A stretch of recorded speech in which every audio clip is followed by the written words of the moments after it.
Hello everyone and welcome back for another MTG Top 10. I'm Nitsuhone and I bring you an MTG related Top 10 list each and every Friday. This week we're focusing on the new limited format that many of us will be experiencing for the first time today because it is Hour of Devastation pre-release time. This is one of the last times we'll be drafting 2 packs of the new small set and 1 pack of the big set. After Ixalan blocks are being discontinued in general and will only have big sets. And I've wanted to do a top 10 list like this before in the past, but never got around to it. So I better do it now while I actually have the opportunity to. So for now, it's important to think about what cards in Amonkhet are going to be better in this new format than they were in the old one. In this list, I'm giving my 10 picks for cards that have improved the most in this new format. First, we're going to start with Gate to the Afterlife. Now, this one is better for sort of silly, interesting reasons. When this card was first showed to us in Amonkhet, it mentioned a card called God Pharaoh's Gift that didn't exist in the set. We then knew it would probably be an Hour of Devastation, and of course it is, and it's actually quite a good card. You do have to get to 7 mana to make it work, but then it just sort of is an engine that will just churn out a 4/4 every turn from your graveyard, and that's pretty awesome.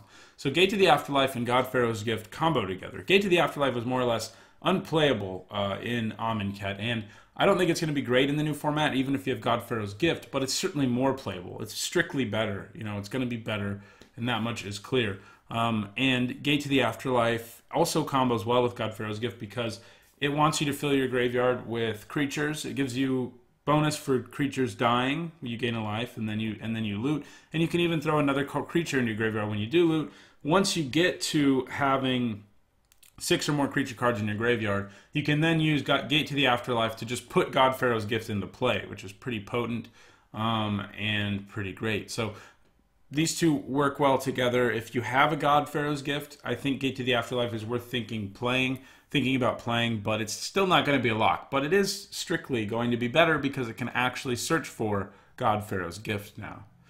Number 9, I have Regal Caracal. This card was already really good, obviously, but there are even more cats in this new set. There's also another rare cat who likes other cats, and the 2 of them, if you get them together, is going to be awesome.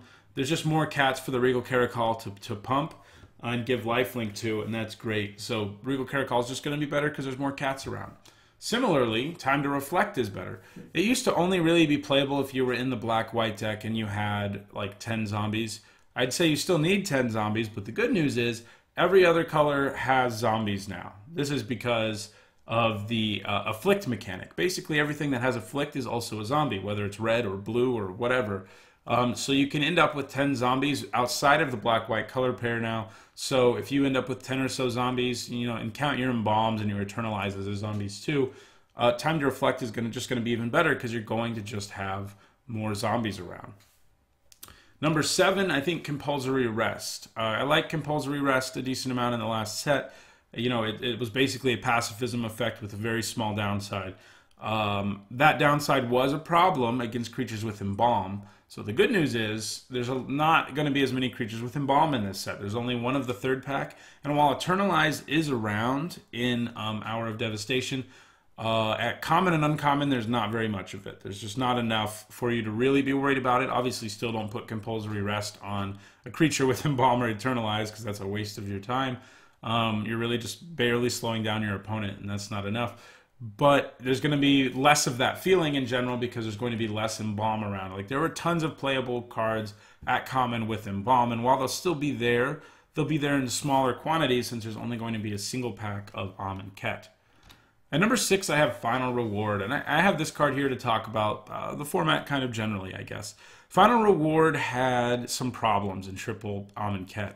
That was primarily that there were some decks that were so fast and didn't play anything that cost more than 3 mana in some cases, that Final Reward was just bad against them. This is the kind of removal that's usually very good, right? I mean, at instant speed, it deals with anything, including gods, because it can exile them. But you would just end up in games where the best thing you could do is exile a 3 mana creature. And that doesn't feel good when you're paying 5 for it, and if you're staring down your opponent's board, you probably just tapped out to kill one of their like 4 creatures who are going to punch you in the face. And Final Reward was bad because the format was so fast, basically. And I don't mean to say it was always bad. It was bad in matchups where you ran into decks like that. The good news is those decks aren't going to come together as frequently in this new format. At least I don't think they will, because now in the 2 packs of Hour of Devastation, there aren't that many aggressive exert creatures. There's basically a common creature at white, a common creature at red, and a common creature at green that are sort of that old mold of aggressive creatures that actually pump themselves when they exert themselves. The rest of the exerters in Hour of Devastation all do an activated ability when they exert themselves. So they don't actually make themselves bigger and slam into you the way the ones in Amonkhet did. Again, that 3rd pack of Amonkhet's still there, so you're still going to see Hooded Brawler, and it's going to make you very sad. You won't see as much Hooded Brawlers, though, because there's only one set of Amonkhet, 1 pack of Amonkhet, and Hour of Devastation on the whole just doesn't seem as aggressive for the red, white, green shard of colors.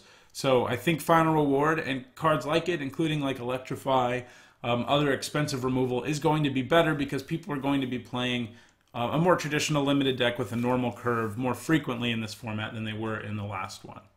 At number 5, we have one that's, sort of obvious. All the deserts got better. Why? Because there's cards that care about deserts in Hour of Devastation. We didn't have anything other than 1 card that did something special with the desert in Amonkhet. And I have them in order here of how good I think they are, like, anyway. I was a big proponent of playing Grasping Dunes in a lot of decks because it was a land that could turn into a removal spell or, at least a weakening spell in the late game.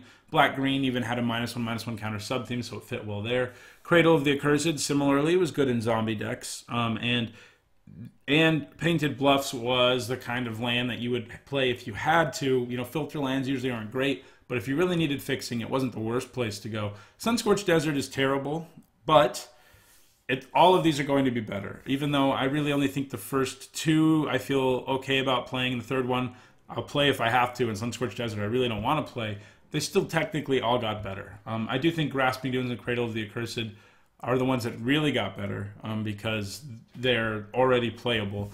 And there's payoffs for having deserts now. So the deserts are all going to be increased in value. You're going to get to pack 3. Say you have a couple cards that care about deserts and you don't have any yet. You still have a chance at some deserts. So there's that. Even though I would say on the whole the deserts within Hour of Devastation are just better. The cycling ones at common and then the uncommon ones with activated abilities are better than all of these are. So keep that in mind. But even if you're in like emergency, I need deserts mode to make my cards better, you can still find them in the 3rd pack.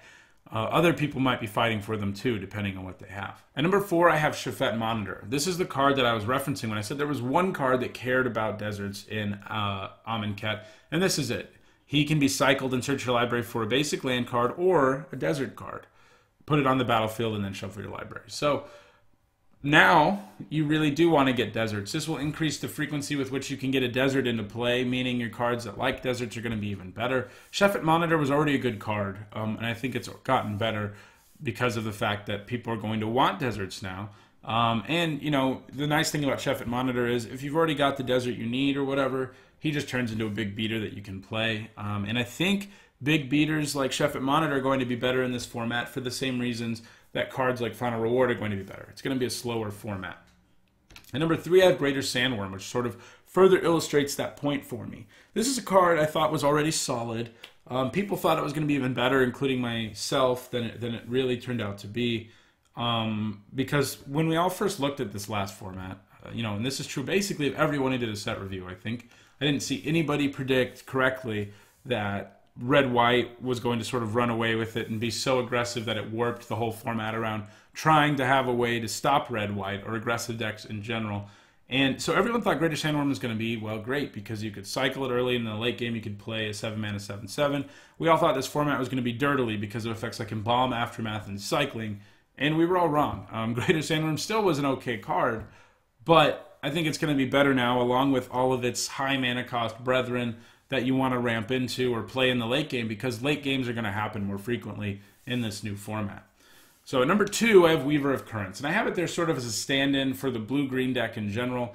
I think there are 2 color pairs that have improved with the addition of Hour of Devastation, and they're both sort of dirtily grindy color pairs. And they haven't only improved because the format is slower, they've improved because of the cards that were printed in Hour of Devastation that support the archetype. So there's more ramp now in Hour of Devastation to go along with your Weaver of Currents, and that's important. There's also some very good creatures you can ramp into in Hour of Devastation. If you want to learn more about specifically the color pairs, you can check out my archetype guide, which I'll try to remember to put in the description below. But the point is, Weaver of Currents, blue-green in general, is going to improve in this new format. And at number 1, I have Enigma Drake. I think blue-red is the other color pair that's going to improve significantly in this new format. It was already a pretty solid color pair. It was one of the few like grindy ones you could succeed with, basically, in triple Amonkhet if you really got there. But there's even more support for it now. It got another good signpost uncommon. There's lots of good instants and sorceries. There's lots more cards that care about instants and sorceries. Lots more creatures with prowess, especially. And prowess can really be a nightmare for your opponent if you're playing this blue-red deck. So and again, the format got slower, and I think that plays into the hand of cards like Enigma Drake, who needs time to sort of build up into this massive creature. So that does it for this top 10. If you enjoyed the video, don't forget to hit the like button. If you have any other cards you think improved, post them in the comments below.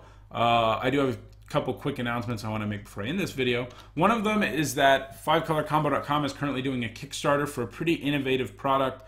It is both a playing card deck, like for playing poker or whatever, and a deck of creature tokens. So, you know, you have two zombies that are your 2 of spades, for example. So it's a very cool idea. It's not something really anyone's done before, and it's nice to have a deck that can be playing cards for games that aren't Magic, and then you can just sort of pull that deck out when you are playing Magic as well. And finally, if you haven't already heard me say this, starting with Hour of Devastation, I've teamed up with 5colorcombo.com to improve drafting on their app.